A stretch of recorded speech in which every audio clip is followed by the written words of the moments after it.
ಇನ್ನು ಕೇಂದ್ರ ಸರ್ಕಾರದ ವಿರುದ್ಧವಾಗಿ ತೆರಿಗೆ ಕೊರತೆ ಆಗ್ತಾ ಇದೆ. ನಾವು ಕಟ್ಟಿರುವಂತಹ ತೆರಿಗೆ ನಮಗೆ ಸರಿಯಾಗಿ ವಾಪಸ್ ಕೊಡ್ತಾ ಇಲ್ಲ, ಅದರ ಜೊತೆಗೆ ಅನುದಾನದ ಕೊರತೆ ಆಗ್ತಾ ಇದೆ ಅನ್ನುವಂತ ಕೆಲ ಆರೋಪಗಳನ್ನ ಮಾಡಿ ಇವತ್ತು ಬಹುತೇಕ ಸರ್ಕಾರನೇ ಇವತ್ತು ದೆಹಲಿಯಲ್ಲಿ ಬಿಟ್ಟು ಪ್ರತಿಭಟನೆಯನ್ನ ನಡೆಸಿದೆ ಕೇಂದ್ರ ಸರ್ಕಾರದ ವಿರುದ್ಧವಾಗಿ.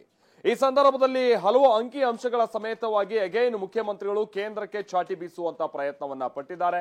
ಹಾಗಾದ್ರೆ ಇವತ್ತಿನ ಪ್ರತಿಭಟನೆ ಹೇಗಿತ್ತು? ಈ ಪ್ರತಿಭಟನೆಯ ನಂತರದಲ್ಲಿ ರಾಜ್ಯ ಕಾಂಗ್ರೆಸ್ ಕೇಂದ್ರದ ಕಡೆಯಿಂದ ನಿರೀಕ್ಷೆ ಮಾಡ್ತಾ ಇರುವಂತದ್ದೇನು? ಬನ್ನಿ ನೋಡೋಣ.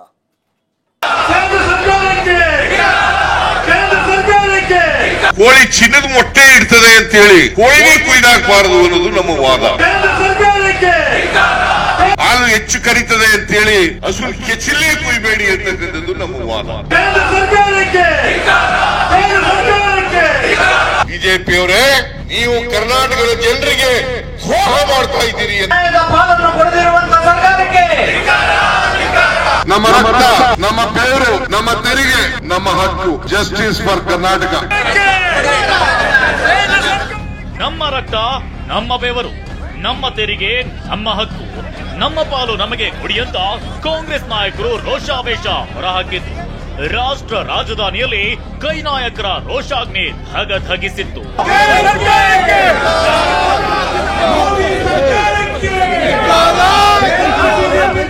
ಸಿಎಂ, ಡಿಸಿಎಂ, ಸಚಿವರು, ಶಾಸಕರು, ಎಂಎಲ್ಸಿಗಳು ಹೀಗೆ ಇಡೀ ರಾಜ್ಯ ಸರ್ಕಾರವೇ ಇವತ್ತು ದೆಹಲಿಗೆ ದಂಡೆತ್ತಿ ಹೋಗಿತ್ತು. ಇತಿಹಾಸದಲ್ಲಿ ಇದೇ ಮೊದಲ ಬಾರಿಗೆ ರಾಜ್ಯ ಸರ್ಕಾರವೊಂದು ಕೇಂದ್ರದ ವಿರುದ್ಧ ಅತಿ ದೊಡ್ಡ ಸಂಘರ್ಷಕ್ಕಿಳಿದಿದೆ.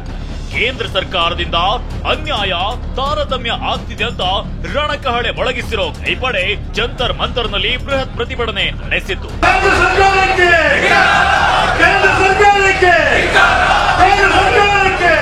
ಕೇಂದ್ರ ಸರ್ಕಾರದ ವಿರುದ್ಧ ಕರ್ನಾಟಕ ಸರ್ಕಾರ ಧರಣಿ ನಡೆಸಿರೋದು ಇದೇ ಮೊದಲು.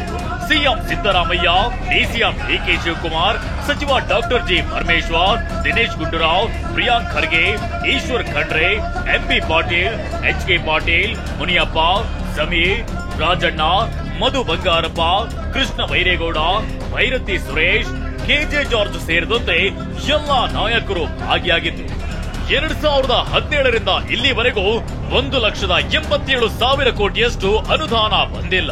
ಬರ ಪರಿಹಾರವೂ ಇಲ್ಲ, ಜಿಎಸ್ಟಿ ಹಣವೂ ಇಲ್ಲ.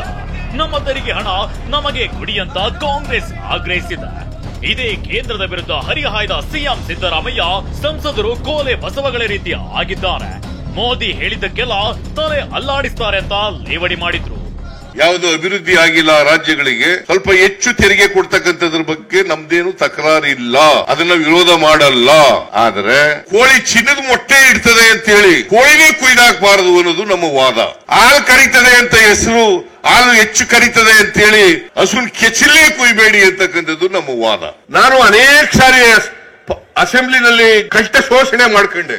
ಕೇಳ್ರಿ ಹೋಗಿ ಮಿಸ್ಟರ್ ಯಡಿಯೂರಪ್ಪ, ಕೇಳ್ರಿ ಹೋಗಿ ಮಿಸ್ಟರ್ ಯಡಿಯೂರಪ್ಪ, ಪತ್ರ ಬರೀರಿ, ನಿರ್ಮಲಾ ಸೀತಾರಾಮನ್ ಹತ್ರ ಕೂತ್ಕೊಳ್ರಿ, ನರೇಂದ್ರ ಮೋದಿ ಅವರ ಹತ್ರ ಕೂತ್ಕೊಳ್ರಿ, ಹೋಗಿ ಎಂಪಿಗಳೆಲ್ಲ ಹೋಗಿ ಕೂತ್ಕೊಳ್ರಿ. 5,495 ಕೋಟಿ is not A small amount, not A small amount. ಇವ್ರು ಹೆಂಗೆ ಅಂತಂದ್ರೆ ನಮ್ಮಲ್ಲಿ ಕೋಲೆ ಬಸವ ಅಂತ ಇದಾರೆ. ಕೋಲೆ ಬಸವ ಅಂತ ಗೊತ್ತಾ? ಈ ಭಿಕ್ಷಿಕರು ಬಸ್ ಒಂದು ಎತ್ತಿ ಹಿಡ್ಕೊಂಬಂತ ಬಸವನ ಹಿಡ್ಕೊಂಬರ್ತಾರೆ. ಅದು ಅಲ್ಲ ತಲೆ ಕುಣಿಸುವಂದ್ರೆ ತಲೆ ಹಿಂಗ ಅನ್ಸುತ್ತೆ, ತಲೆ ಅಲ್ಲಾಡ್ಸೋದು ಹಿಂಗಲ್ಲ ಅನ್ಸುತ್ತೆ. ಹಂಗೆ ಇವರು ಬಿಜೆಪಿ ಎಂಪಿಗಳು ಹೆಂಗೆ ಅಂತಂದ್ರೆ ನರೇಂದ್ರ ಮೋದಿ ಅವರು ಏನ್ ಹೇಳ್ತಾರೆ ಅದಕ್ಕೆ ತಲೆ ಕುಣಿಸೋದು, ಬೇಡ ಅಂತಂದ್ರೆ ತಲೆ ಅಲ್ಲಾಡ್ಸೋದು. ಇದೇ ವೇಳೆ ಮಾತನಾಡಿದ ಸಿಎಂ ಸಿದ್ದರಾಮಯ್ಯ ಅಂಕಿ ಅಂಶಗಳ ಮೂಲಕ ಕೇಂದ್ರಕ್ಕೆ ಚಾಟಿ ಬೀಸಿದ್ರು. ತೆರಿಗೆ ಸಂಗ್ರಹದಲ್ಲಿ ಮಹಾರಾಷ್ಟ್ರ ಮೊದಲನೇ ಸ್ಥಾನದಲ್ಲಿದ್ರೆ ಕರ್ನಾಟಕ 2ನೇ ಸ್ಥಾನದಲ್ಲಿದೆ. ಅನುದಾನ ಹಂಚಿಕೆಯಲ್ಲಿ ಮಲತಾಯಿ ಧೋರಣೆ ಮಾಡ್ತಿದ್ದೀರಿ ಅಂತ ಕಿಡಿಕಾರಿದ್ರು. Nobody can dispute it, nobody can deny it.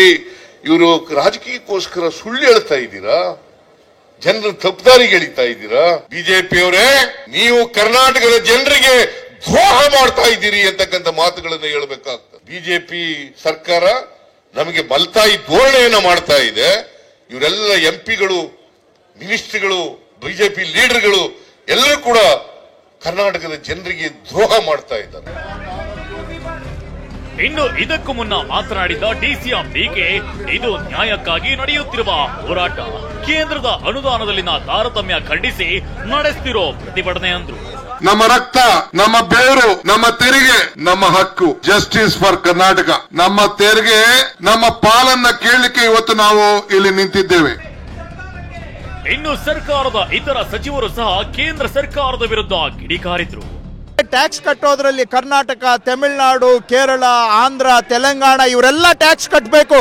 ಆದ್ರೆ ಯಾರು ಫೈನಾನ್ಸ್ ಕಮಿಷನ್ ತೀರ್ಮಾನ ಮಾಡ್ತಾರೆ ಈ ಟ್ಯಾಕ್ಸ್ ದುಡ್ಡು ಯಾರಿಗೆ ಎಷ್ಟು ಕೊಡಬೇಕು ಅಂತ, ಅದರಲ್ಲಿ ಇಡೀ ಸೌತ್ ಇಂಡಿಯಾದವರು ಒಬ್ರು ಮೆಂಬರೇ ಇಲ್ಲ. ಯಾಕೆ?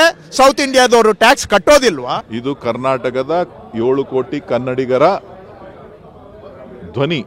ಸುಮಾರು 10 ವರ್ಷದಿಂದ ಕೇಂದ್ರ ಸರ್ಕಾರದವರ ಧೋರಣೆ ನಮ್ಮ ಕರ್ನಾಟಕ ರಾಜ್ಯಕ್ಕೆ ಅಲ್ಲ, ದಕ್ಷಿಣ ಭಾರತಕ್ಕೆ ಬಹಳ ಅನ್ಯಾಯ ಮಾಡ್ತಾ ಇದ್ದಾರೆ. ನಾವು ಉದಾಹರಣೆಗೆ ಹೇಳ್ತೀನಿ, 1 ಲಕ್ಷ ಕೋಟಿ ನಾವು ಕೊಟ್ಟಿದ್ದೀವಿ, ನಮಗೆ 20% ನಮ್ಗೆ ವಾಪಸ್ ಕೊಡಬೇಕು. ಆ 20% ಕೊಟ್ಟಿದ್ದೀರಾ ನೀವು? ನಮ್ಮ ರಕ್ತ, ನಮ್ಮ ಬೆವರು, ನಮ್ಮ ತೆರಿಗೆ, ನಮ್ಮ ಹಕ್ಕು, ಜಸ್ಟಿಸ್ ಫಾರ್ ಕರ್ನಾಟಕ ಅನ್ನೋ ಭಿತ್ತಿ ಪತ್ರಗಳು ಕೇಂದ್ರವನ್ನೇ ಟಾರ್ಗೆಟ್ ಮಾಡಿತ್ತು. ಇನ್ನು ಪ್ರತಿಭಟನೆ ಬಳಿಕ ಎಲ್ಲಾ ಸಚಿವರು, ಶಾಸಕರು, ಎಂಎಲ್ಸಿಗಳು ಫೋಟೋ ಸೆಷನ್ ನಡೆಸಿದ್ರು. ಬಳಿಕ ಎಐಸಿಸಿ ಅಧ್ಯಕ್ಷ ಮಲ್ಲಿಕಾರ್ಜುನ್ ಖರ್ಗೆ ನಿವಾಸದಲ್ಲಿ ಏರ್ಪಡಿಸಲಾಗಿದ್ದ ಭೋಜನ ಕೂಟದಲ್ಲಿ ಭಾಗಿಯಾಗಿದ್ರು. ಸಿಎಂ ಡಿಸಿಎಂ ಖರ್ಗೆ ಜೊತೆ ಭೋಜನ ಸೇವಿಸಿದ್ರು. ಲೋಕಸಮರದ ಹೊಸ್ತಿಲಲ್ಲೇ ದೆಹಲಿ ಚಲೋ ಮೂಲಕ ರಾಜ್ಯ ಸರ್ಕಾರ ಐತಿಹಾಸಿಕ ಪ್ರತಿಭಟನೆ ನಡೆಸಿದೆ. ಇದನ್ನೇ ಚುನಾವಣಾ ಪ್ರಚಾರದ ವೇಳೆಯೂ ಅಸ್ತ್ರ ಮಾಡಿಕೊಂಡ್ರೂ ಅಚ್ಚರಿಯಿಲ್ಲ. Bureau report, ಟಿವಿ9.